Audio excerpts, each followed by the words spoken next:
This is Functional and Fabulous, the omni-channel podcast, where we unbox tales of online retail and digital transformation. In this episode, everyone drinks coffee. That's kind of a long-winded, overly caffeinated way to articulate where I sit. Well, overly caffeinated is the only way to be. Yeah, I'm a big fan of over-caffeination. Gordon demands answers. We now need to know why. Oh, good Lord.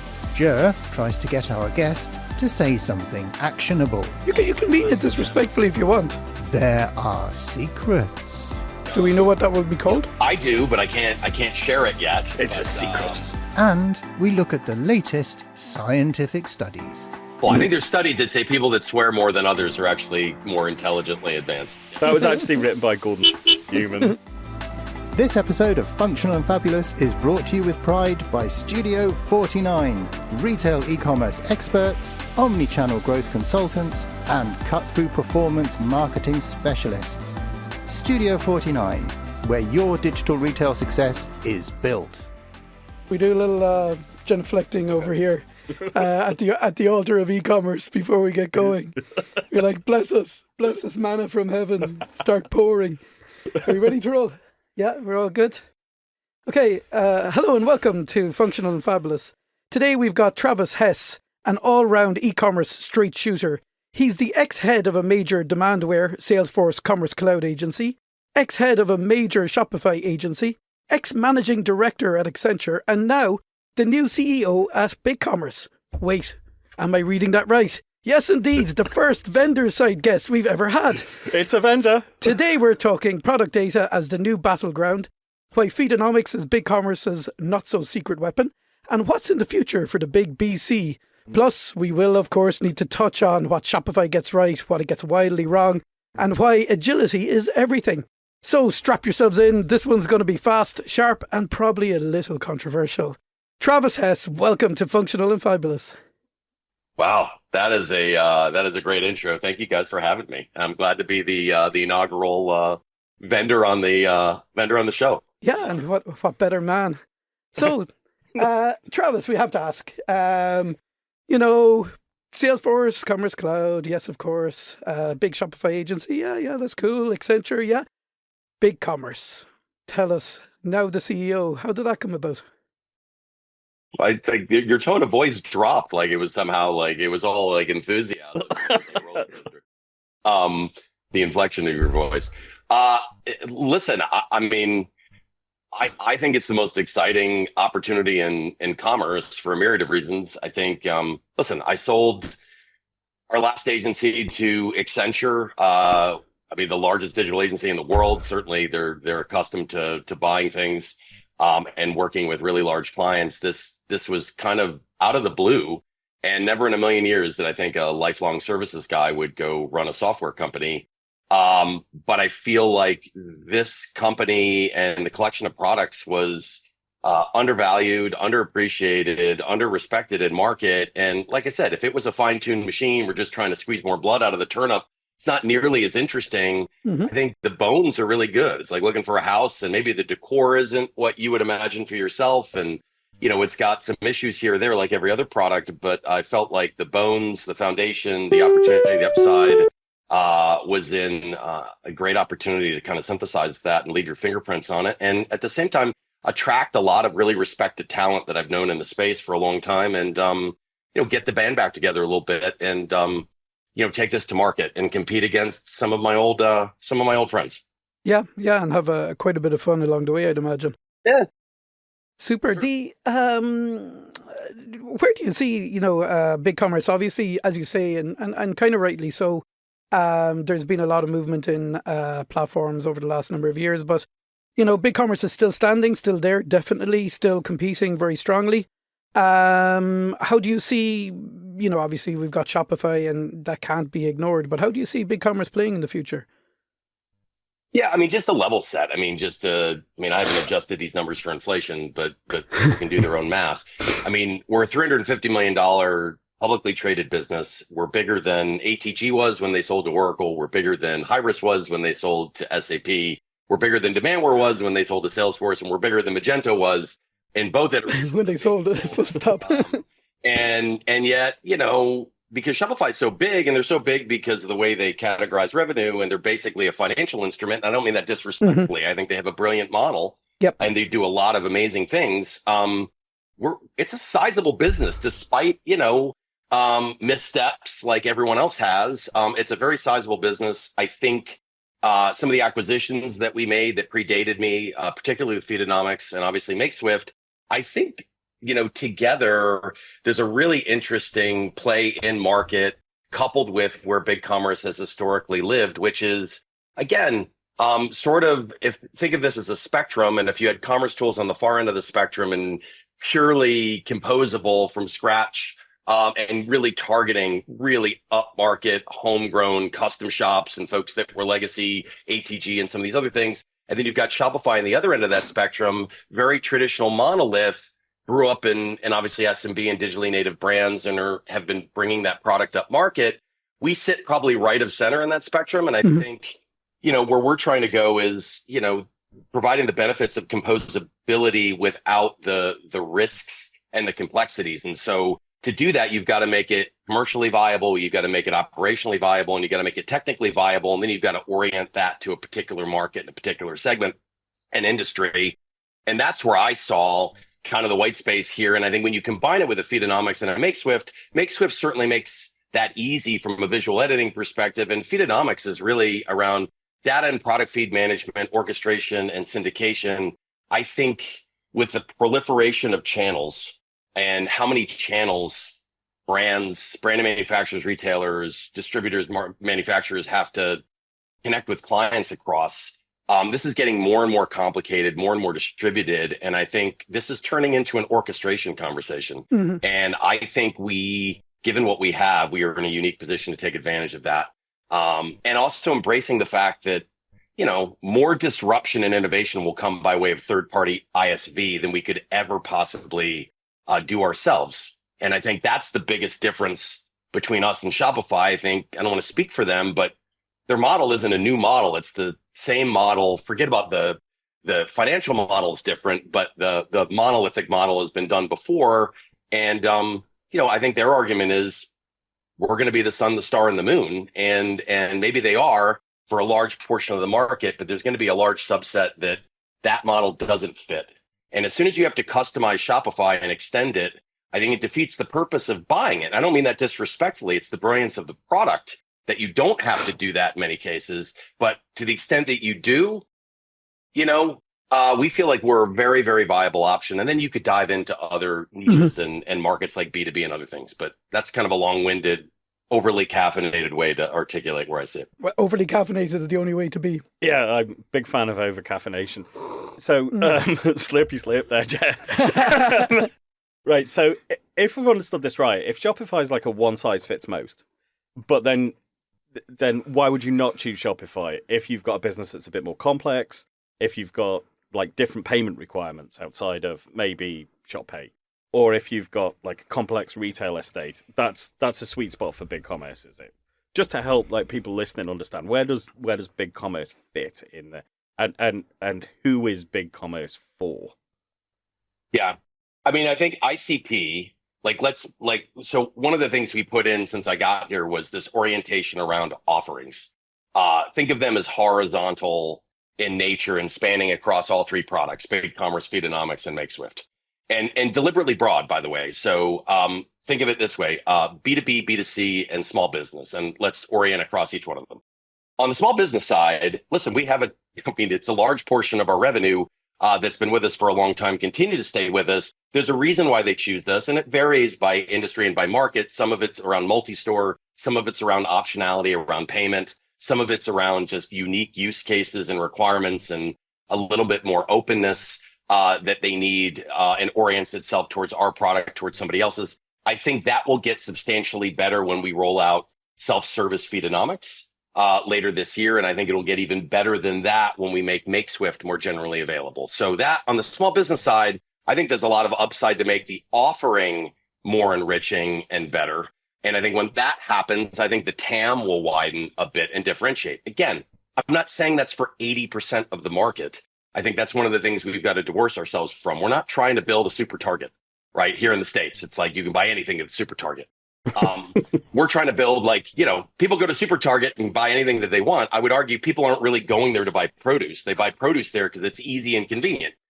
What we're trying to do is, hey, if produce is important to you, you're probably buying it at the farmer's market or Whole Foods or someplace else that's organic and sustainable and things like that. We're trying to make the ability for people to buy farmer's market produce more easily, right? And more affordably, and orchestrate that in a way that makes a lot of sense. So on the small business side, that's that.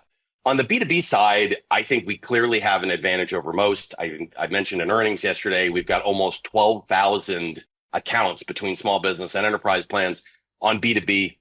It's substantial. I would argue we're one of the largest SaaS B2B providers out there, if not the largest. I think a lot of folks in the market view us very, very specifically and orienting to B2B. It plays well to our optionality and agnosticism around payment. We've been able to develop some features and functions specifically for manufacturers and distributors that addresses a lot of those more complicated use cases, whether that's CPQ, more complicated catalogs, account hierarchy, like all the normal sort of blocking and tackling, and we're continuing to accelerate that. And then I think on the B2C side, right, whether it's a brand manufacturer or retailer, I think those that embrace composability but don't have the stomach nor the budget or discipline to go compose things from scratch, which really those only way up market would do, that don't have their use cases and requirements surrendered by, say, a Shopify as an example. It's just too complicated, or you can't do it close to out of the box and you need something more. And again, I'm not arguing that that's 80% of the market. I think there's a subset of the market where that's really important, and that's where we're going to go. And I think you've got a lot of industries that are innately complex without having to say they're complex. Like MLM, it's a complex industry. As an example, travel, complex. Any sort of intermediary-based business, complex. I think those industries orient themselves to us as well. And I think there's more than enough business out there to appease the different platforms. And I think what no one's really getting right is Salesforce Commerce Cloud still has a very rich install base. I mean, everyone talks about them like they're dead. And I have a lot of respect for them. I have a lot of friends. I certainly was in that space for a long time. You know, you're a retailer, brand and manufacturer that owns 5 Salesforce clouds. You're not ripping them out and running into anybody's arms, in my opinion. It's just too big, too wide, too challenging. And it's not a criticism of Salesforce. Yeah, it has its downsides too, but it has its upsides. That's not what our ICP or our white space is. I would say if you're running 1 or 2 clouds there and it's Commerce Cloud, Marketing Cloud, I would say, yeah, you're probably a pretty good fit. You're running more than that. Not saying it can't be done. I just think that's gonna take some time. It's fundamentally a decent product if you've got multiple clouds talking to each other. We probably should just take a quick step back and give a little explainer on Feedonomics and MakeSwift, because there may be people who are unfamiliar with that. And like, full confession, previous life we would have run Feedonomics as our main feed engine. So I'm going to sit back a little bit because I just start fanboying over it. I think it's a really, really solid product. It's fantastic, but we should probably do a little explainer on what it is. Yeah, I mean, it is a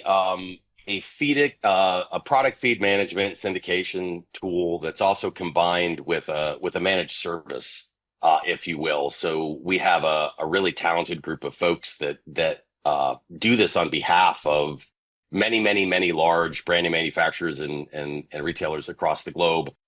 They tend to play almost exclusively upmarket. So I would say exclusively enterprise, like how I would define enterprise, which isn't just revenue size. It comes with all sorts of different complexities and channels and orchestration needs and things like that. So it's leveraged by the Tapestries of the world, by the Nikes of the world, by a lot of large global brands. We've really had a lot of penetration over in EMEA, particularly in the UKI market this last year. I think you'll continue to see that going forward. It was run as kind of a separate company within the business. It wasn't a carved out P&L or anything, but organizationally, it was never integrated until this past October. Kind of moved the go-to-market side over first, and then by the end of October last year, integrated the operations side. So that all sits in one happy family now, and obviously is ingested into the overall product and business strategy going forward. It's a great wedge product as well. It's agnostic to commerce platform. It can run on anything. We have a partnership with Salesforce even. They see the value in it across their clients on the commerce side. And it's a very friendly relationship. We have a lot of friends over there. And, listen, I think it's a nice complement to what it is that we're doing with the other two products. I would argue, what people are really interested in doing is optimizing revenue independent of channel. Mm-hmm. And I think people need to go where their customers want to engage them, independent of where they transact, and they need to do it immersively and with value. And that's hard to do. So I would argue between the three products, we're able to do that fairly competitively and immersively. On the MakeSwift side, that was what we felt was a best-in-class visual editor built on Next.js and React, which we felt mapped really well to kind of the direction we were going with our product on the platform side. And especially getting into composability, we felt like we needed a centralized design system and visual editor for marketers and business users to take advantage of React components in that environment and be able to create really immersive experiences without the need of developers, and the agility to go create those sorts of engagements very, very quickly. That was the thesis behind it. I think longer term, you'll see that product stand as its own SKU and arguably, be sold into brand sites with no commerce, right? Where they're influencing revenue on a brand site that transactions happening offline. Or driving more brand immersion or value. If you think about CPG, I mean, 80% of brands at a big CPG do not transact direct to consumer, at least not profitably, but they still have a need to go influence and engage customers at scale and with value to influence that loyalty and purchase behavior through third-party retailer or marketplace. And we very much view the TAM there in a very interesting and broad way. So there's a lot of good stuff coming. It's just kind of synchronizing all of this at once, and you don't have to buy everything together by any stretch. I think we've got a lot of clients that just run Fido and a lot of folks that just run BigCommerce, and there will be some that it's never going to be a fit for, and that's okay too. But we never had the deliberate structure to cross-sell, upsell in that capacity. I was talking with a mutual friend of ours during the week, the character known as Rory Dennis. Also, the one of the few ex-Amplience people not now employed at BigCommerce, and he taught me a new word, which I didn't know whether I should admit to, or should I just say, "Oh, I knew this word all along." But the word is disintermediation, and he was talking about the disintermediation in the e-commerce stack, where basically certain parts of it will become redundant over time. And what he was talking about was how it'll be a challenge for platforms themselves in the future. When you have agentic AI going out and making purchases on behalf of people and never actually interacting with the actual platform at all. So I suppose it's worth kind of talking a little bit about, let's say, the importance of tools like Feedonomics and things that will help you to manage, disseminate catalog information through various channels alongside, let's say, the e-commerce platform. Because in the very near future, that's a lot of how people are going to be making their purchases. Would you agree? I would agree. I think. Do you like the word disintermediation? I love it. I'm going to use it as much as possible. I love it when Rory says it with the accent. It sounds better than when I say it. But anything Rory says sounds better than how I say it, which is why we all love Rory for a myriad of reasons. I do agree, and. Listen, people dog me all the time. I mean, I read stuff on LinkedIn and, people take shots all the time, and that's fine. People have a right to their opinion. I do completely agree with that. And it's why I believe from a composability perspective, not get wrapped up in the world and the concept. People have talked about it for a long time. Philosophically, it is a different religion than monolith. And philosophically is, listen, to your point, this is changing so quickly. The ability to ingest third-party innovation and disruption at scale and make that commercially, technically, and operationally viable is the biggest value we could bring our customers. Because the reality of it is, I don't care what anyone says. No one knows what this is going to look like in 2 years, factually. They could hypothesize of where it's going, but look at how much it's changed in the last, I mean, who would have thought Shopify would be where they are now 5 years ago when they were arming the rebels? And I don't mean that disrespectfully. Like, it's changed that much, and good for them.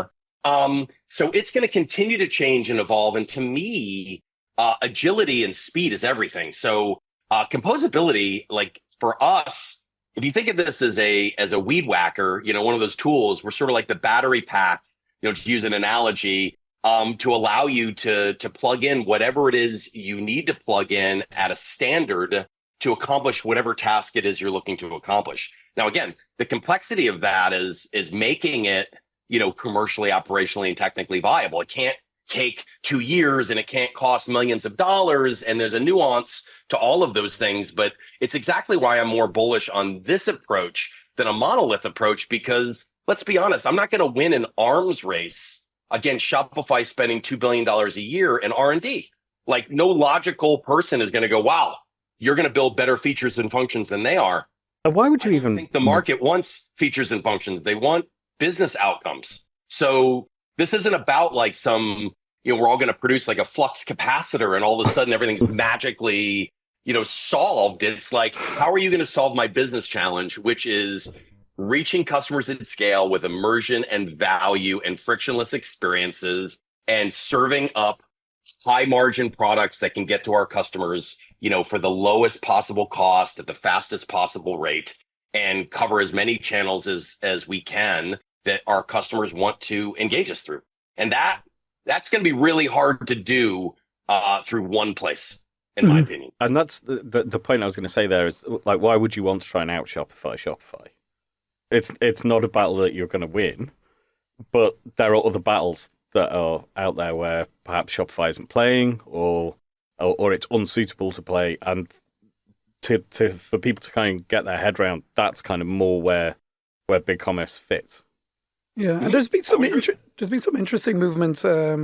Like I don't, maybe I'm not as plugged into the marketing side of things as other people are, but I thought it was very interesting that TikTok Shop became an actual shop on TikTok rather than a demand generation engine to drive traffic to your actual shop, let's say, or your store.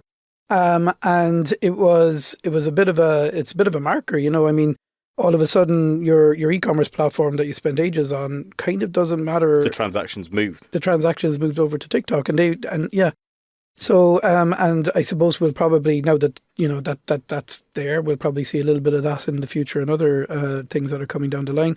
Presumably it'll move into things like, maybe a ChatGPT or a Perplexity, or, will start to operate their own systems of taking payment or owning the transaction or owning the customer data and so on. And all of a sudden, some of those enormous investments in platform may not be as important as they once were.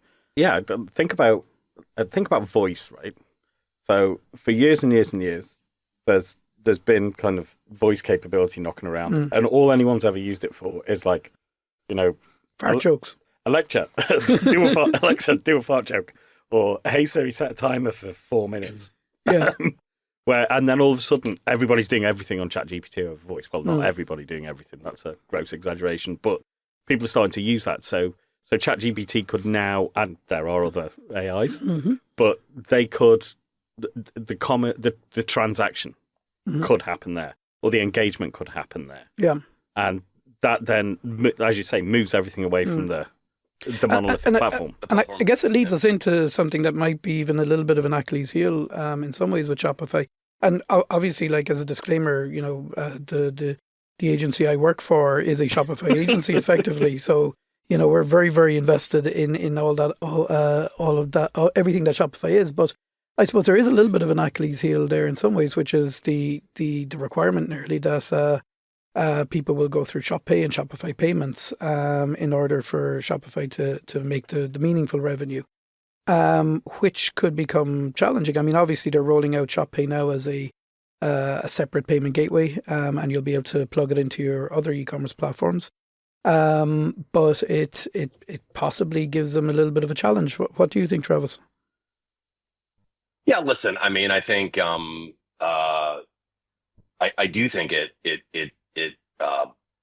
boxes them in a corner to a certain extent, because think of it in B2B as well. I don't think distributors are going to come in and pay through ShopPay to check out on something that's got a conversion rate of 99.9% and $500,000.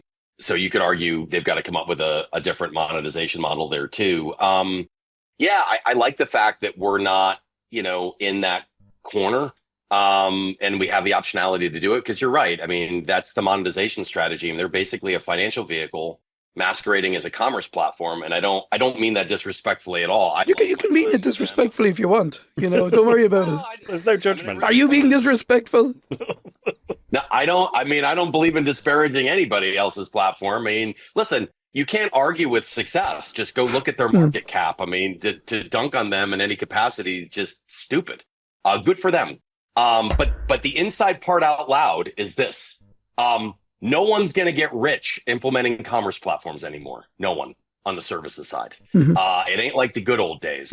And so the tech is just getting better and better and better and better. And the reality of it is I like the openness of being able to go where the market or the industry is going to ultimately take us. And I think the consortium and strength of the partner community and the ISVs, I mean, back to your LLM comment earlier around ChatGPT and others, clients are going to have their own LLMs that we're going to need to ingest across different channels and things like that. So again, by definition, being open and being available to ingest whatever it is we need to do based on any given time or any given market, I think is a different model. I'm not saying it's a better one. I'm just saying no one can sit here and tell me that someone wants one platform as the only platform to do this stuff. I don't think that's ever been the case. Nobody wants that.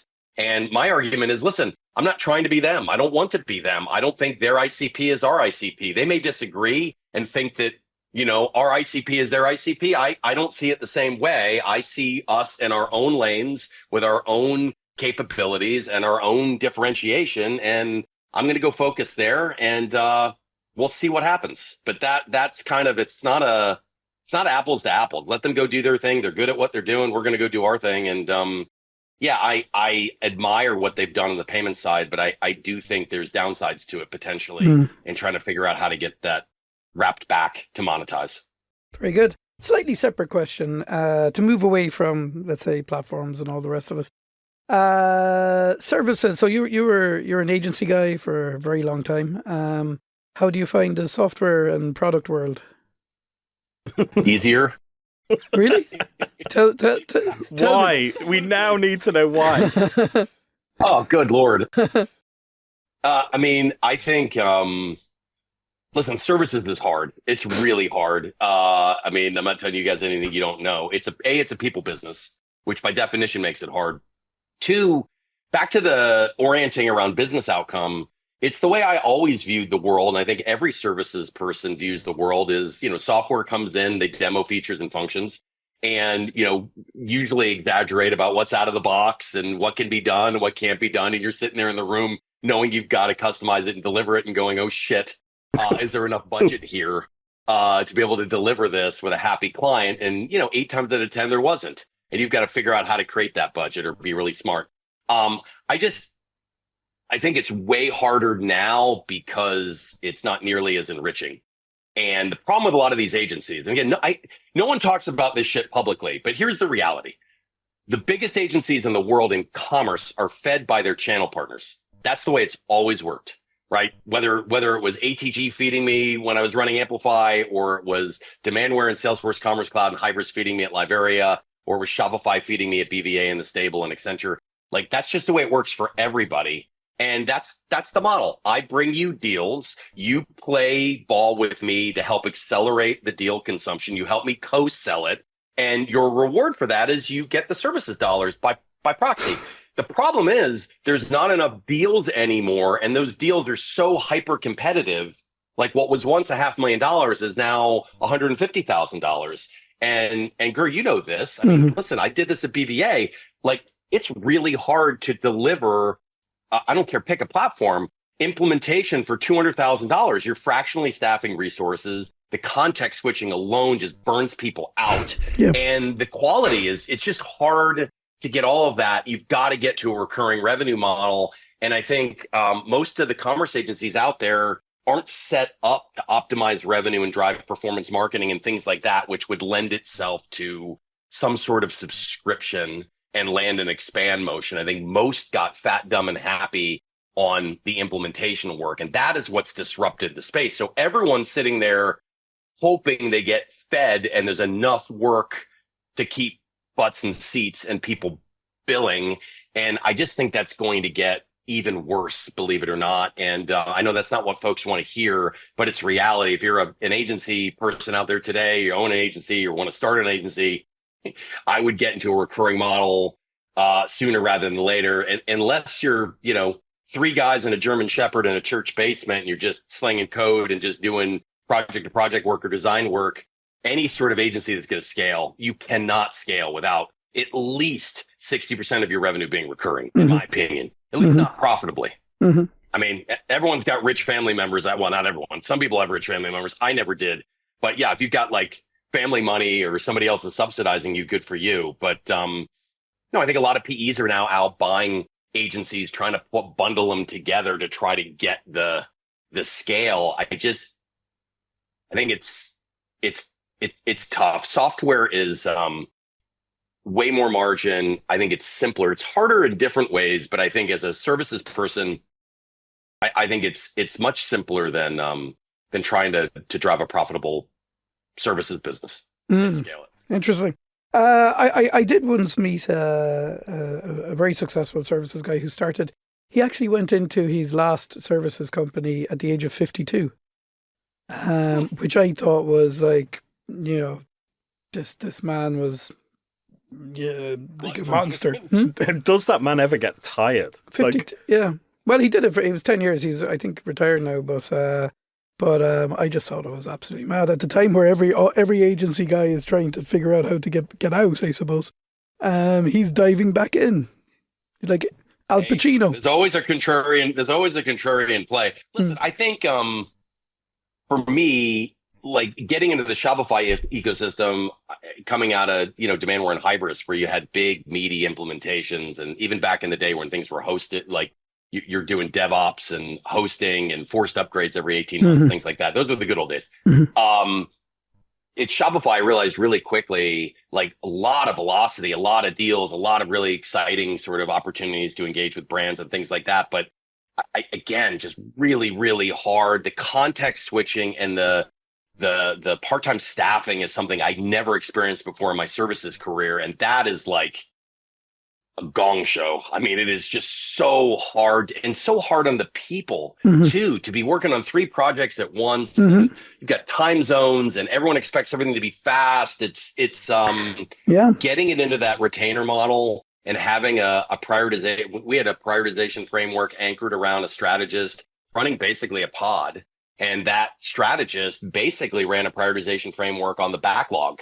So the backlog started at the implementation, like all the shit they wanted in scope that couldn't get in because of time or budget went immediately in the backlog, and then proactively added more stuff to the backlog. And so by the end of that implementation, you had a pretty substantial backlog, and it was like, all right, let's go map that back to, a retainer model that would be consumable for the brand, and staff it with a strategist and have them just groom that backlog month over month over month over month, plan the work, execute the work, measure the efficacy, pivot, double down, what have you. And then that was a nice sort of nucleus for landing and expanding and selling in media or selling in performance marketing or selling them something else. And that was our model.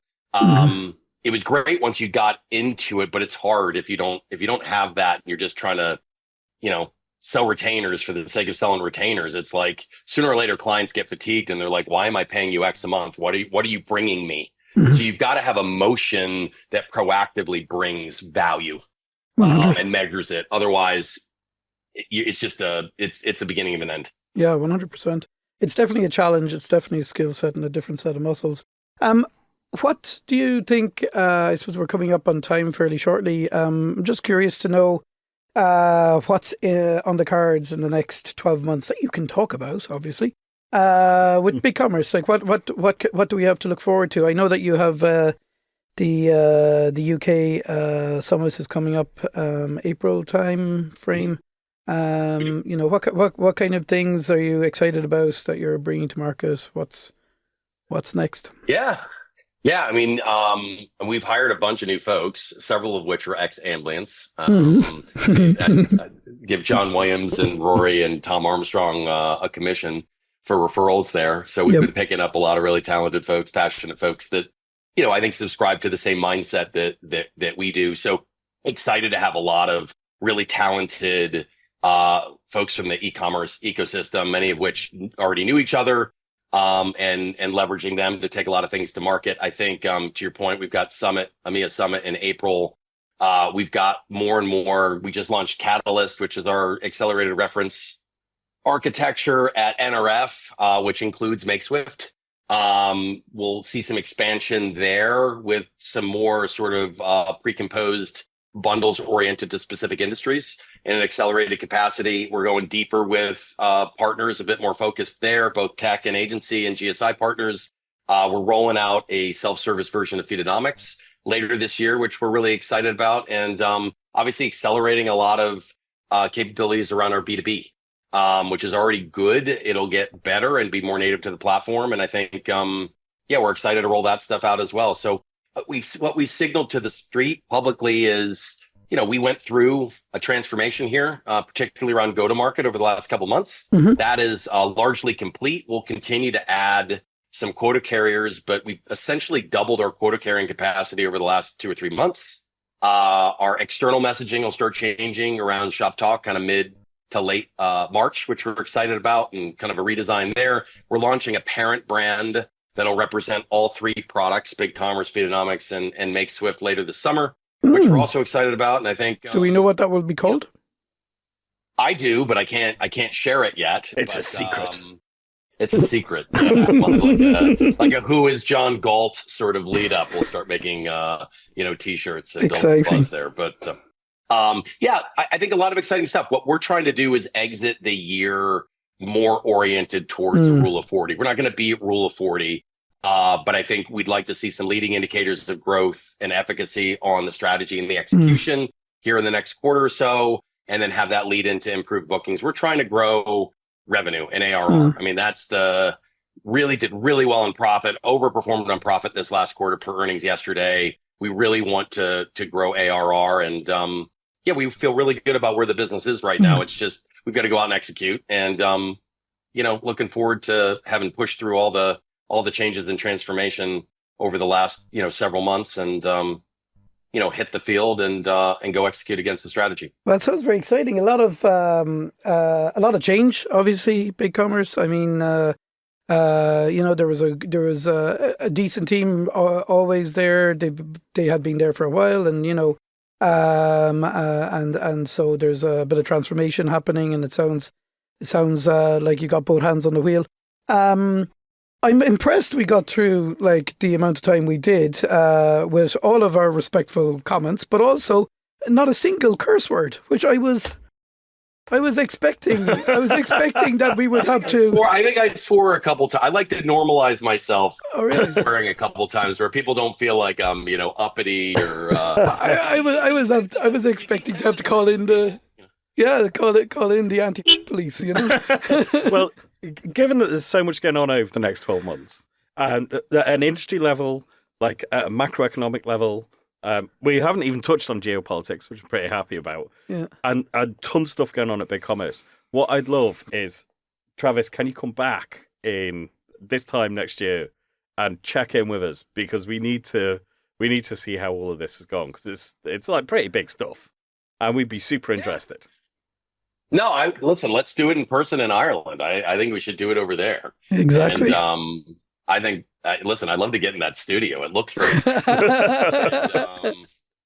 And Ireland just brings out the profanity in me in a good way. It's sort of like smokers find other smokers. People that swear find other people that swear. I just feel like it's a natural gravitational. I think there's studies that say people that swear more than others are actually more intelligently advanced. I read the same study. Yeah. I fully. Maybe I wrote this study. Yeah, true statement. Yeah. That was actually written by Gordon Newman. So. Travis, thanks a million for joining us. It's been an absolute pleasure. Been a pleasure, and thanks for joining us so early in the day as well. So enjoy the rest of your coffee. You guys do the same. Have a great weekend. I appreciate the time. Thank you so much. All right. Cheers. So, what an exciting opener to Series 3, Episode 1. Series 3, Episode 1. Controversial opening. A vendor. And that vendor is not Shopify. Controversial stuff. And obviously, I mean, I did so much talking during that episode, Gordon. I don't quite remember what we talked about. So I'm gonna lean on you here to give us the lead, the wisdom, the knowledge. Sum up of that. I listened quite intensely, and I thought, you should. As I should. It was every day as a school day, and today in particular was extra schooly. And I thought it was really interesting to land on the point that Shopify is brilliant, but there is a market segment that is sizable and has businesses that are complex enough that they need a more composable solution. And one of the things that has always perplexed me about headless is the amount of effort that I've seen brands go to then just create something that does what Shopify does and not really extend the capability, because it's kind of pointless building a big composable platform with lots of things that you can plug and play if that kind of if you just that works really well.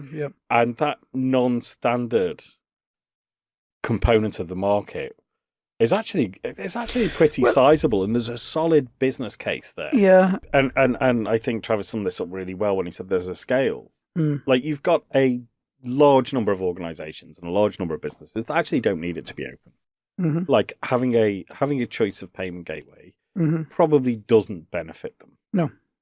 But there is another segment which is smaller, but is equally addressable and is sizable enough to want to address, that does have this additional complexity and requirements. So I think just saying that you can swap out your payment gateway is dumbing it down too far, because we know that, like, a lot of the complexity within e-commerce happens beyond the front end or behind the front end. Happens in the back end, I suppose. Happens in the back end. I just didn't want to say it happens in the back end.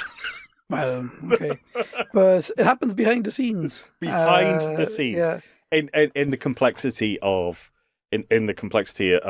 how a broader business operates. That is where the complex parts typically are, so like on the front end you're giving customers choices. You're trying to make things simple. You want no friction. You want to make it as easy as possible. The user interface, even if it is truly actually complex, you're trying to make it simple. On the front end. You might have 100 shops that are running like a really complex merchandising system, and you might have inventory inaccuracy, and you might have so many SKUs and so many variants of those SKUs that actually you need some way of being like, standard search isn't just going to cut it. You're going to need a different component. And I think that's where that composability becomes very, very interesting, but it does actually sit on a scale, and you need to then really understand, which is right for my business. Yeah. Although, I mean, like, we are talking about maybe 10 or 15, 20% of, let's say, the installs. But that's okay. Yeah, no. Of course it's okay. I mean, like, that 10, 20, whatever percent of installs could still be 50% of the revenue of e-commerce globally. I mean, you're when you're thinking about it, you've got, I suppose we talked about this in the past, Shopify is an 80% platform. It does 80% of what 80% of people need. So therefore it has a huge addressable market. But as soon as you go beyond, and you're kind of into the 20% area, you're going to need customization. You're going to need something, a third-party service to hook into Shopify or to model whatever it is that you need as a business process, which can be done. It's totally doable. But then there's, let's say, a slight step further along, and you might have very, let's say, truly complex business processes, let's say in manufacturing, for argument's sake. So if you're a manufacturer and you want to get into e-commerce and you're trying to supply your products to a business that has many, many locations. So B2B. B2B, for example, but like real B2B, where you have complex catalogs with complex rules around how the products or the catalogs or the SKUs go together, with complex delivery, where you're interacting with businesses that need requisition limits, or need to get sign off on their spends, or need to ship to multiple locations with different amounts in one order. So I want to send like 10 of item X to location Y, 10 of item B to, and so on. When you're getting to that level, there is probably no platform. Well, very few platforms that will. I don't think there's anything that would do that monolithically. Yeah. But then that's a fundamentally different application of e-commerce than selling to consumers. Yeah. And therefore, they are two totally different markets, and they require different solutions. And it reminds me of something that Rick Watson said at the end of the last season of, unless you've got either this enormous enterprise or you've got an enormous set of non-standard, like you've got more than 80% of your requirements non-standard, then you should be looking at technology. But technology is a differentiator within standard e-commerce, if there is such a thing. Well, clearly there is. Shopify doing very well. But technology is a differentiator there. Is probably not the lever that you want to pull. Whereas it's different strokes for different folks, I guess, is what we're saying. Yeah. The other area that's interesting, and I mean, obviously, so we were talking about Feedonomics and catalog management and broadcasting the catalog and Feedonomics is awesome, by the way. Yeah, but so and obviously that's an interesting area that gives depth or maybe breadth, I suppose, to the BigCommerce suite of products. But equally, Shopify has recently done a huge amount of work in catalogs, and especially in normalizing catalogs and and adding in the additional categories, the taxonomies. Some of the capability though that you get within the rules, man. I'm going to sound like a total Feedonomics fanboy now, because I am. Sure, go on. But if you've got a large complex... no, you're a total fanboy. Would you stop it? Get yourself. Right? You have a large complex catalogue, and you're in a competitive space. And that space there is like, you've only got so much that you can fire at Google Shopping. So you don't want Google to be making that decision, because you're positioning yourself as a retailer that has curated collections. Feedonomics is the tool that's going to allow you to selectively do that. Yeah. And they do that through a combination of technology and the managed service. It's a great platform, but I'm going to say no more. There are other feed management platforms available. So, the other thing that was interesting, I guess, for me, more interesting for me than for you, really, Gordon, was the agency world and the views on it. We had a bit of a talk about that during the podcast and a little bit afterwards. And it was, I suppose, it's very interesting to see the point of view of somebody who's gone from agency life and then into software and finds the software so much easier, because obviously when you're in services, it's you're servicing something, and you would know. Yeah, it takes a lot of effort. So that was quite an interesting area, and he makes the whole product world sound really appetizing. It does sound quite exciting, but then you've got to think from the software and product world. There's a lot of competing software out there, and you're head to head, so it's a binary. You've either won or you haven't, and that would be that could be quite challenging. Yeah. What do you think about the ShopPay as an Achilles heel? Do you buy that, or? Oh, I don't know. Yeah, well, ShopPay it's very good. Yeah, it's very good. Obviously, it's excellent within Shopify. Yeah. And it's being rolled out. I can't remember. Is it Salesforce or? It's being rolled out as a standalone payment gateway. Which is that is quite an interesting. Can't remember which platform. Yeah. I'm not sure what platform is going on either. But it's really interesting that they're doing that. I think ShopPay is both it's an amazing USP because it just makes payments really easy. And I think a lot of these digitally native DTC brands, one of the things that stopped them from cropping up maybe 10 years ago was just how difficult it is to manage a payment gateway. That you've got fraud rules and fraud management, very, very challenging. And then you've got just the general operation of a payment gateway. And the fact that they managed to just take all of that away, make that not be a problem, and then accept whatever payment mechanism you want is fantastic. It removes that problem and it allows business owners to focus on the core components of their business, the product, the brand, service. In terms of it being an Achilles heel, for me, it comes back to the thing of horses for courses again. Yeah, okay. Of like, I see where we're going. You see where we're going? Yes, the theme where we're going? Yeah. Is there is a segment of the market where Shop Pay is not appropriate. It's just not suitable. Yeah. And so therefore I think it's different solutions for different brands. But Shop Pay as a payment gateway is absolutely awesome. Yeah.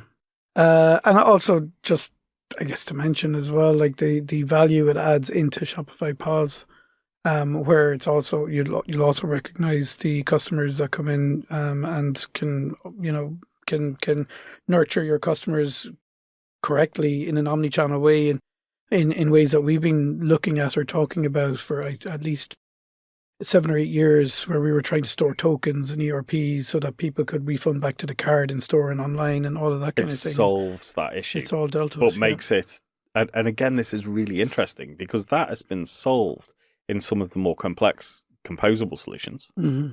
But within, say you own 1 or 2 stores or a few stores, that's quite difficult to achieve. But you can achieve that if you're using Shop Pay in store. Now, the thing is that does tie you in, but then if you're a small store owner, how bad? You're back to your horses for courses, or I'm like it's you're trying to come up with a rhyme with solution, right? Solution for pollution. No, it's not a solution for pollution. That's a whole other series of podcasts. That are not hosted by us. Well, we're out of. It's not a blimp for the pimp.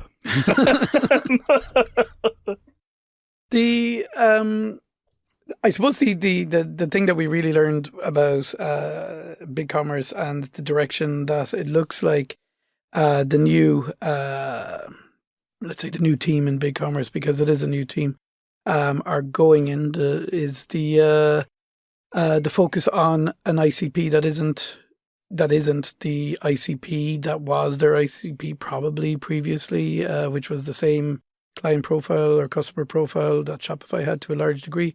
So they're going after that blue ocean that is out there. And I think it is fair to say that while Shopify probably, to use the term that has been used, suck the air out of the room in a lot of cases for other platforms, BigCommerce is still the other platform that's out there that is probably one of the best place to put up the challenge, would you say? I mean, obviously Salesforce Commerce Cloud still doing a lot of business and still need to be there. Magento probably not there anymore as such. I like to think about this as we talk about in retail a lot of knowing who your customer is and curating your collection for your customer, your target customer. And I think what the intent clearly is to curate a collection for a target customer. And cleverly, they're not trying to out Shopify. Yeah. And I think that is a really refreshing message to hear, because they would be unsuccessful if that was what they were trying to do. Yeah. So, and I like this idea of there is a scale and you have the monolith at one end and you have fully composable at the other end. And actually there's a space in the middle. And I really want to see them do well. Okay. Well, look, that's been educational. I definitely didn't think we would be pontificating over platforms. Opening up season 3 with a BigCommerce conversation, but it's great to be back. Great to be back in the chair. Great to have you across the way from me. It's great to be back in the studio. Thank you, Roger. Thank you, Elaine. Roger. Thanks, Elaine. Talk to you again. Thank you to the audience. Yes. And thanks for listening. You have been listening to Ger and Gordon on a Friday afternoon. Descend into delirium. You've been listening to Functional and Fabulous with Ger Johan and Gordon Newman. If you'd like to know more about the podcast or about Studio 49 and Omnichannel Stories, please go to functionalandfabulous.ie. Our sound engineer was Elaine Smith, and the show was produced by Roger Overall.